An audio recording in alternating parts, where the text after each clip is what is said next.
kita bersyukur kepada Tuhan. Hari ini dapat bersama-sama untuk nikmati ibadah menyembah Tuhan hari ini. Sebelum kita mendengar sabda firman Tuhan, saya ingin kita berdoa. Ada dua orang anak Tuhan yang dalam keadaan kurang sehat. Yang pertama adalah mak kepada Pastor Saran, istri kepada Pastor Raud. Mak dia dihantar ke Kota Kinabalu. Nama dia Jelina Sibal. Perubahan dia, hos yang oksigen itu sudah dicabut dan ada peningkatan. Kita doakan terus Jelina Sibal, mak kepada Pastor Saran. Yang kedua adalah Payak Usad, kakak kepada saudari kita Biti Sata. Dia stroke dan masih tidak sadarkan diri di hospital Nyabau. Kita doakan mereka terus. Dan berita lain, ada seorang nenek kita baru dipanggil Tuhan pagi ini, yaitu nenek kepada Ibu Ros, istri kepada Joskana, istri dia ini Ros, nenek dia yang dipanggil Tuhan pagi ini. Landon anak Aban nama nenek kita ini. Kita doakan mereka. Mari kita ambil masa berdoa terlebih dahulu. Kami mengucap syukur kepadamu ya Tuhan. Kami telah menyembah Engkau, mengangkatkan hati kami kepadamu. Kami tahu bahwa Roh Allah menjamah setiap hati kami, supaya kami menyembah Tuhan, merendahkan diri kami kepada Tuhan, Allah pencipta langit dan bumi. Kami siap mendengar sabda firman-Mu hari ini. Nyatakan kebenaran firman dalam hati kami. Biarlah kami dapat melihat Engkau dalam seluruh kata-kata-Mu. Kami juga berdoa bagi beberapa anak-anak-Mu yang terganggu kesehatan mereka pada masa ini. Kami berdoa bagi Jelina. Ibu kami ini sedang dirawat di Kota Kinabalu. Tuhan, Engkau memberi pemulihan terus kepada ibu ini. Biarlah Tuhan memberi kesembuhan. Kami juga berdoa bagi saudari kami Payak Usad. Tuhan, Engkau tahu ibu ini. Dalam keadaan tenat, Tuhan akan memulihkan, memberi kekuatan. Seluruh keluarga bersama-sama berharap kepada Tuhan. Kami sebagai jemaat Tuhan hari ini berdoa. Siapa saja di antara kami baik yang ada dalam kebaktian ini maupun yang ada di rumah, kami mohon lawatan, tangan kasih Tuhan, kesembuhan daripadamu. Kami juga berdoa penghiburan bagi keluarga Ibu Ros, di mana nenek kami ini nenek daripada Ibu Ros ini dipanggil Tuhan hari ini kembali ke pangkuan Bapa di sorga. Tuhan, Engkaulah sumber penghiburan. Beri kekuatan bagi keluarga ini hadapi seluruh keadaan. Biarlah Tuhan memelihara, memberkati kami, memimpin kami dalam kami mendengar sabda firman-Mu dari awal hingga akhir. Dalam nama Yesus kami berdoa. Amin.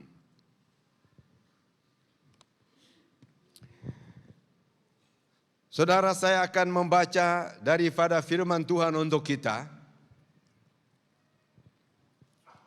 yang terambil daripada Galatia pasal 5 ayat 22 sampai 23. Galatia pasal 5 ayat 22 sampai 23.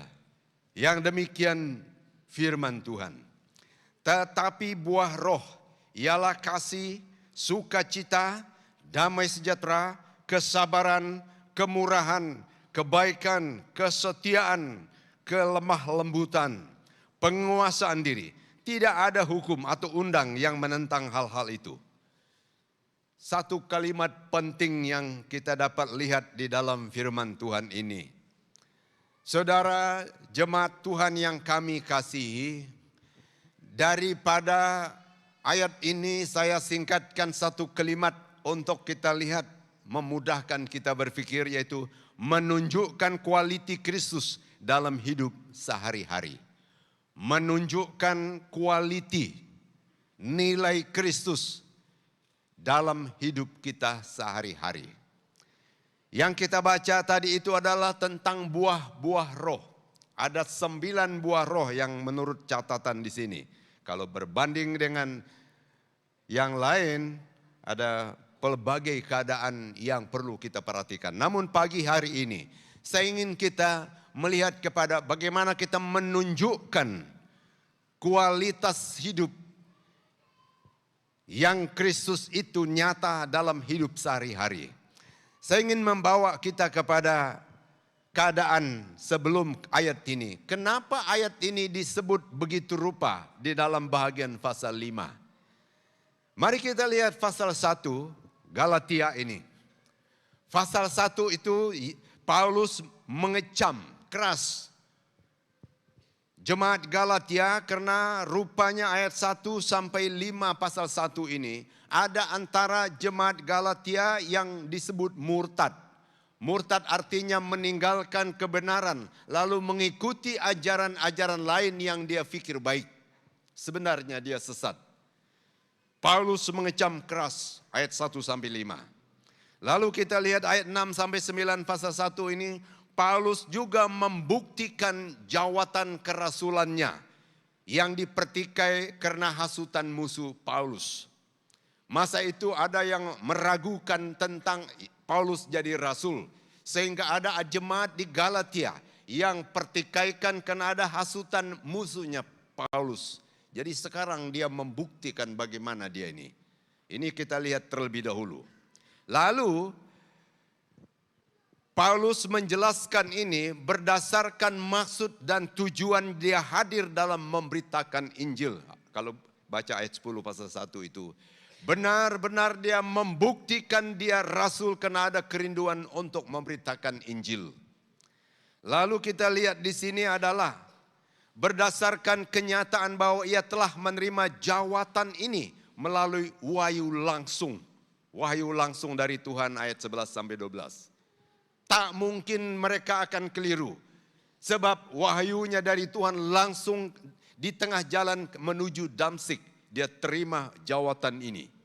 Tidak ada yang boleh pertikaikan. Tetapi musuh Paulus ini menghasut berapa anggota jemaat Galatia. Itulah sebabnya ayat ini ditulis. Lalu kita lihat di sini. Dia menjelaskan ayat 13 sampai 14 itu bagaimana perilaku sikap hidup Paulus sebelum itu. Kita kenal dia seorang yang hebat sekali. Ada waran tangkap menangkap orang yang percaya kepada Yesus. Dia boleh membunuh, boleh tangkap laki atau perempuan, masuk penjara. Karena itu kuasa dia, hebat dia, kejam dia. Tetapi ayat 15 dengan 16 pasal 1 ini, dia menjelaskan bagaimana cara dia bertobat. Dia sedang menuju untuk melaksanakan kegiatannya itu yang dia pikir benar menurut agamanya. Lalu ada wahyu, ada cahaya dari langit, rebalah orang hebat ini. Sehebat manapun kita, kalau Tuhan turun tangan, kita langsung pingsan. Menurut firman Tuhan, dia menjelaskan bahwa dia selama 3 hari dia buta, tidak dapat melihat apa-apa. Diberitahu oleh Tuhan kepada orang yang berkaitan, lalu dia pulih kembali. Dia jelaskan itu, begitulah saya terima jawatan ini katanya. Lalu sekarang kita lihat dia ini, ayat 15-16 ini, cara dia bertobat itu luar biasa.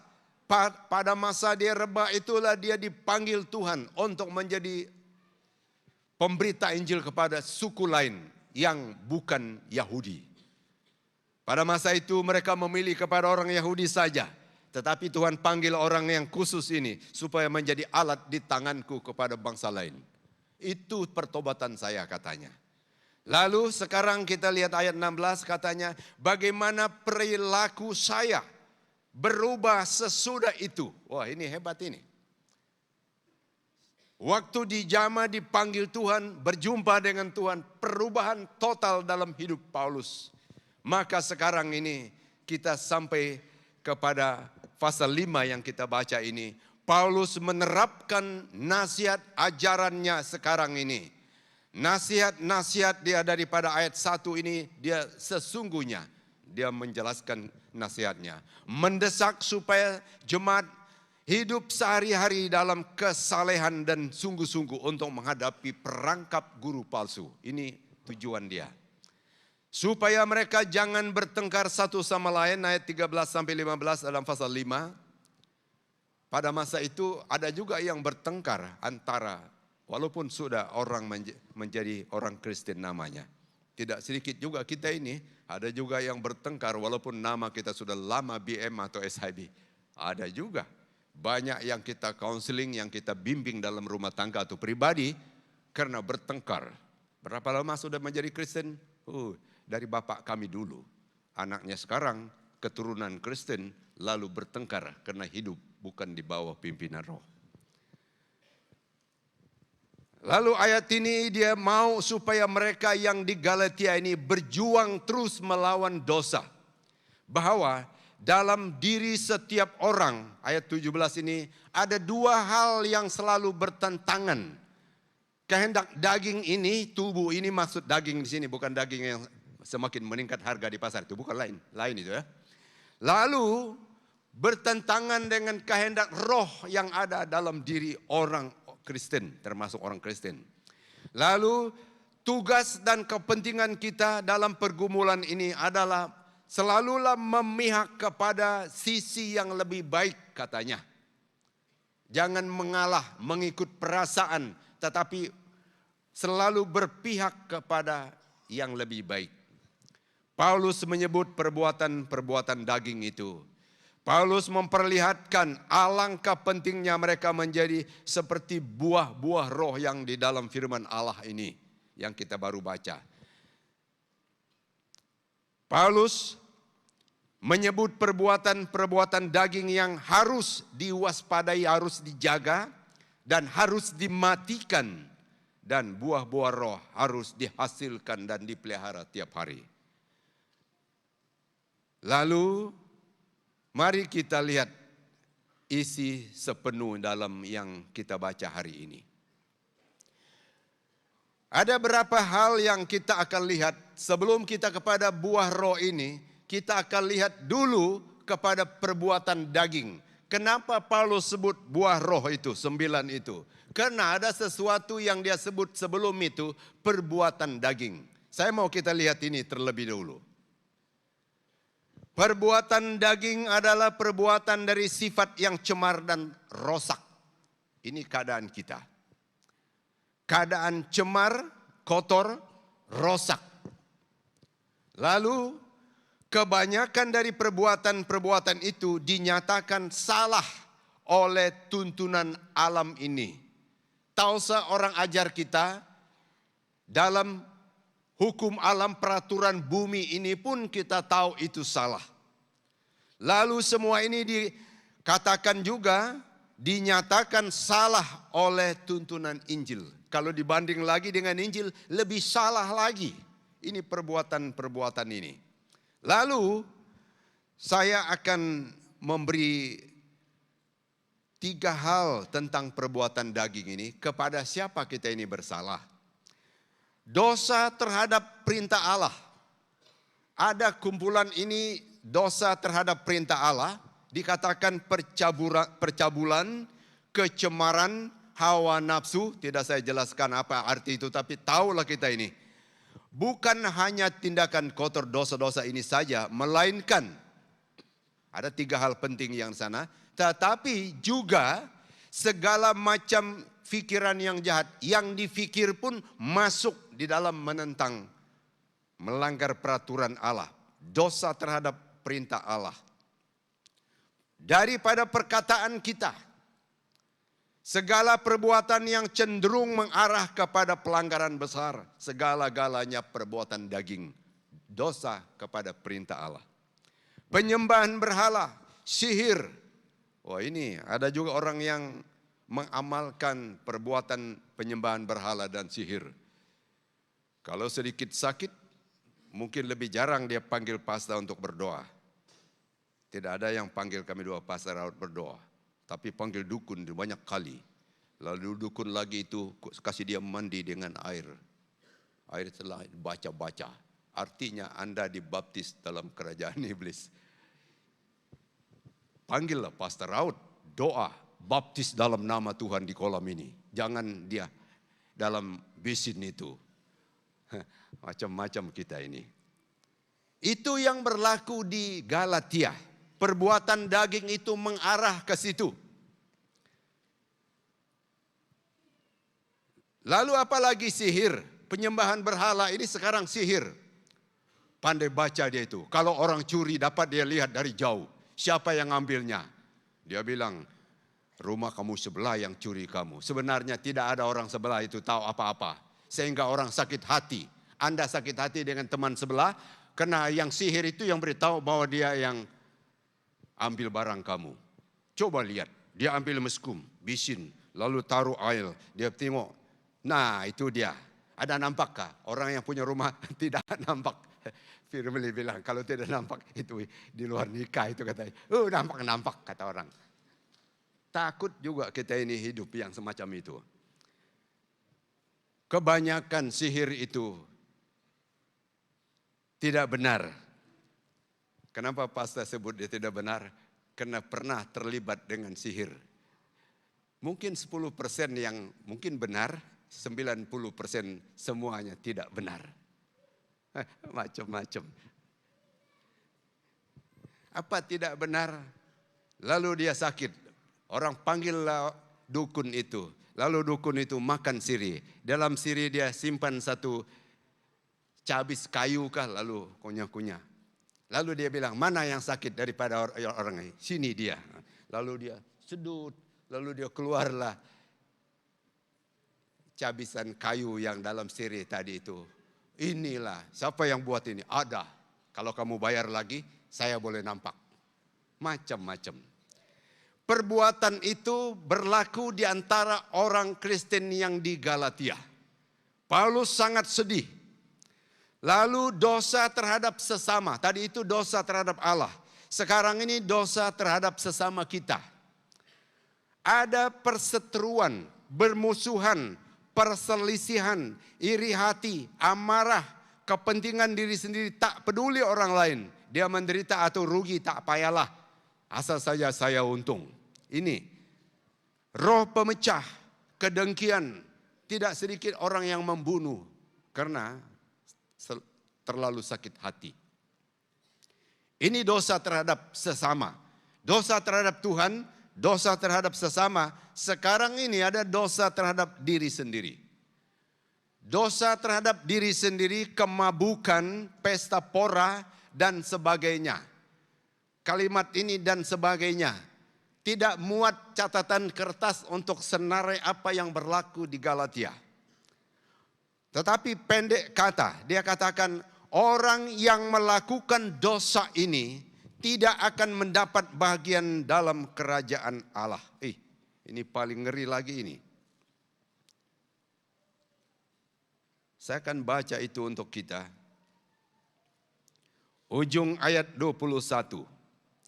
Katanya bahwa barang siapa melakukan hal-hal perbuatan daging ini, yang demikian, ya, yang dan sebagainya tadi itu, ia tidak akan mendapat bagian dalam kerajaan Allah.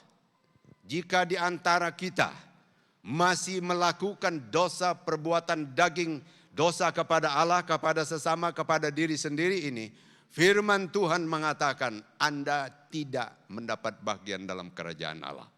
Dalam hati saya, aduh sedih ini. Ada juga orang yang memang sudah lama menjadi orang yang disebut Kristen, tetapi perbuatan daging itu masih nyata, masih menguasai hidupnya. Walaupun begitu, ketahuilah bahwa tidak ada bagian kita dalam kerajaan Allah kalau menurut firman Tuhan ini. Teman saya bilang waktu kita selidiki Alkitab, aduh terlalu kejam ayat ini. Apa tidak ada kasih karunia sedikit saja? Karena ada juga dia banyak, ada juga dia ke gereja katanya, banyak juga dia sponsor apa aktiviti-aktiviti kita punya gereja, tetapi karena perbuatan dagingnya itu tidak ada bagian di dalam kerajaan surga. kita tidak dapat jawab teman kita ini. Ukuran kita lain, ukuran firman Tuhan lain. Dosa tetap dosa, masuk neraka. Hanya kalau kita beralih untuk berubah, dibaharui. Nah sekarang mari kita kepada bagian yang kedua, buah-buah roh yang kita baca. Itulah sebabnya Paulus menyebut buah-buah roh itu berbanding dengan keadaan perbuatan daging yang sedang berlaku di tengah-tengah umat orang percaya. Buah-buah roh itu adalah sifat yang telah diperbaharui, yang sudah seharusnya kita hasilkan sebagai seorang Kristen. Kita punya tema tadi itu menunjukkan quality, nilai, harga Kristus dalam kehidupan kita sehari-hari. Mari kita lihat ayat ini, ayat 22 hingga 23 yang kita baca. Anugerah sebagai buah roh. Anugerah itu adalah berkat yang bukan kita beli. Adalah sebagai rahmat. Kasih karunia dalam terjemahan lain. Kasih karunia itu adalah sesuatu yang diberi menurut pikiran Allah. Bukan kita layak, bukan kita minta. Tetapi Allah yang membuat itu. Lalu kita lihat sini, karena sepenuhnya berasal dari Roh Kudus. Ini anugerah. Seperti buah berasal dari akar. Dari mana akarnya? Dari pokok itu buahnya. Anugerah sebagai buah Roh Kudus. Apa yang dilihat dalam dua ayat ini merupakan hasil yang ditanam, yang dipupuk, yang dimulai dalam kehidupan sehari-hari. Lalu buah-buah roh yang cenderung membuat orang-orang Kristen serasi, searah, sejalan satu sama lain, merasa damai dengan diri sendiri, damai dengan orang lain. Ada orang bilang hebat dia, kuat di dalam Tuhan, aktif dia, tetapi tidak dapat bergaul dengan orang lain. Oh ini pun ragu-ragu kita ini. Ada orang bilang, oh, hebat di dalam gereja, tetapi saya dengar kata-kata di luar ini macam mana ini. Pelayan ke dia ini, majelis gereja ke dia ini, anggota mana dia ini. Oh dia cari siapa gembalanya, termasuklah Reverend ini. Malulah kita. Lalu, yang ini adalah membawa kita berdamai aman dengan satu sama lain. Serasi, searah, sefikir, seia, sekata. Mari kita lihat, ada 9 yang disebut buah roh ini. Ada nyanyi itu, saya mau nyanyi tapi tidak lupa lirik sudah. Tidak apalah, mari kita lihat sini. Yang pertama, saya pun perhatikan urutannya. Dia bilang kasih kepada Allah dan sesama. Kasih itu nomor 1. Yang lain itu mungkin kalau kita pikir dia punya harga. Ini. Sawit nomor 1 begini. Yang B itu begini. Yang C itu begini. Yang D kasih pulang. Karena pernah saya bawa kasih pulang. Karena yang pungut yang sudah kering dari tahun dulu. Tidak dipakai. Bawa pulanglah. Kasih itu urutan pertama di dalam senari buah roh itu. Nanti kita lihat sebabnya. Sukacita. Tidak ada kesulitan dalam hatinya. Suka senang hati dia. Damai sejahtera. Nomor 3 yang damai sesama itu.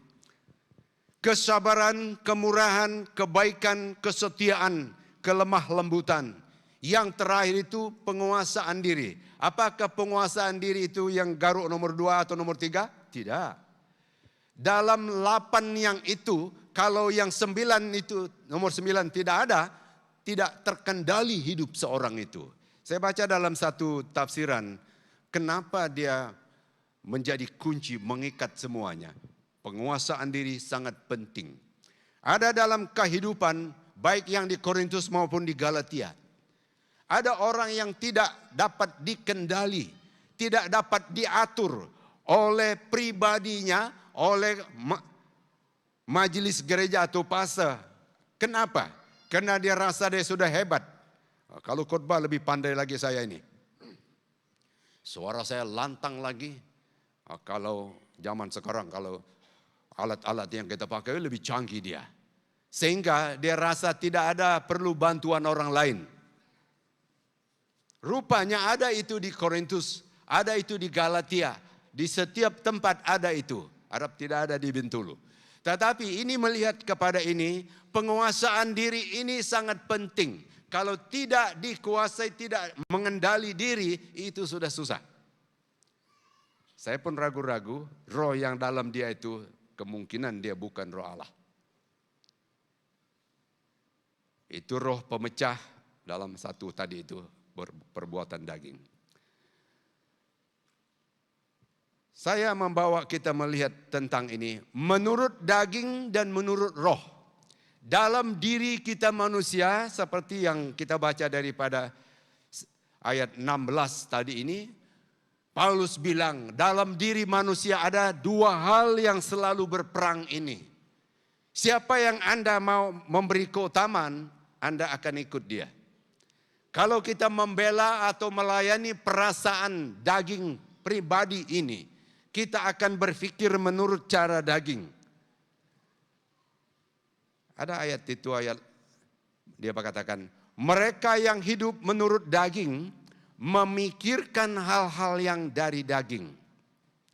Dalam Roma pasal 8 ayat 5, Roma pasal 8 ayat 5, mereka yang hidup menurut daging, menurut kehendak ini, memikirkan hal-hal yang dari daging.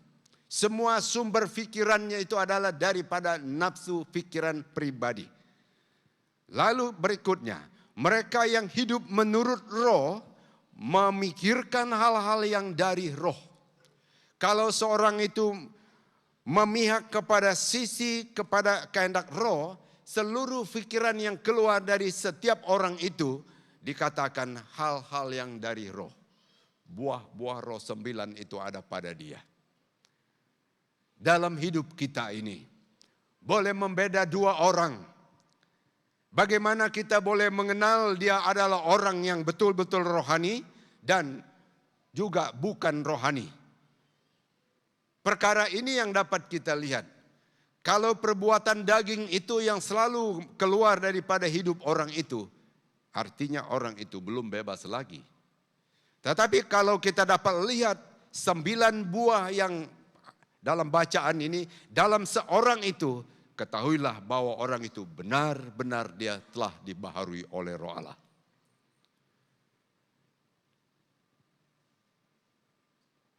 Jemaat Tuhan yang kami kasihi, apakah kita ini benar-benar sudah dimerdekakan dari kehendak pribadi atau dunia ini?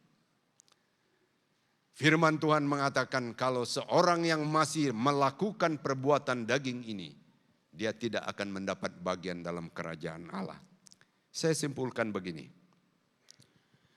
Orang yang hidup dengan tidak menunjukkan sifat-sifat buah roh Allah dalam hidup setiap hari, maka kita ketahui bahwa orang itu bukanlah orang Kristen yang dipimpin oleh roh. Siapa yang memimpin dia adalah kehendak dunia ini. Kalau kehendak dunia ini yang memimpin dia, penghujungnya bagaimana? Tidak ada bahagian dalam mendapat bahagian dalam kerajaan Allah. Yang walaupun sudah lama menjadi orang namanya Kristen, namun Kristen tidak menjaminkan kita untuk selamat atau untuk bebas dari hukuman Allah. Yang kedua, orang yang sudah lama menjadi orang Kristen tetapi sifat daging masih menguasai dirinya, maka perlu sekali kita bertobat dari perbuatan daging kita. Memohon Roh Allah memperbarui hidup kita. Karena kalau tidak, kita tidak dapat mendapat bahagian dalam kerajaan Allah.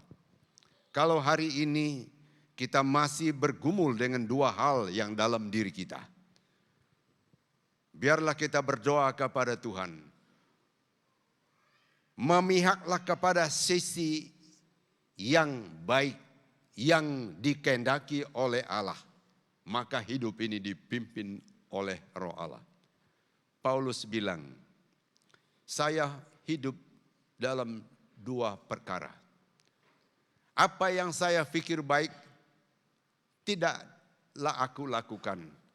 Yang saya tidak suka, itulah yang saya lakukan dalam hidup ini. Dia sendiri pun heran itu, karena ada dua hal. Seorang hamba Tuhan dalam khotbah dulu ini tahun 80-an, saya ingat dia bilang begini. Ada seorang punya anjing dua, satu warna merah, satu warna hitam katanya. Sama-sama dibesarkan, lalu keduanya berlawan. Siapa yang menang? Orang yang selalu sabung ayam, oh yang merah itu. Orang sabung ayam ya, dia tengok dia punya bulu. Tapi hamba Tuhan ini bilang, bukan. Yang mana yang dia beri makanan banyak, anjing itulah yang kuat daripada yang lain itu. Sehingga yang satu itu kalah. Sama dengan hidup kita. Kehendak mana yang kita pelihara? Kalau ada pikiran daging ini datang, kita melayani kehendak daging ini lebih banyak daripada kehendak roh, Anda dikuasai oleh kehendak daging karena dia lebih kuat daripada roh Allah yang ada dalam diri kita. Marilah kita layanilah roh Allah yang dalam diri kita supaya kita ini menang atas dosa dan kehendak daging. Mari kita berdoa. Bapa kami di sorga, kami telah baca tentang buah roh. Sebab dalam hidup ini ada perbuatan daging. Maka kami terjebak dengan hal-hal yang tidak baik. Ubahlah kami, ampunilah kami. Penuhilah kami dengan roh Allah. Sehingga kami dapat menghasilkan sikap perbuatan sebagai buah roh yang dalam diri kami. Kami akan menang atas dosa dan cobaan. Seluruh jemaat-Mu ini, tidak ada sesuatu pun perbuatan daging boleh menjamah. Karena kami adalah milik roh Allah. Hidup kami setiap hari menunjukkan kualitas Kristus di dalam kehidupan kami. Terima kasih Tuhan, meteraikan firman-Mu dalam hati kami. Dalam nama Yesus kami berdoa. Amin.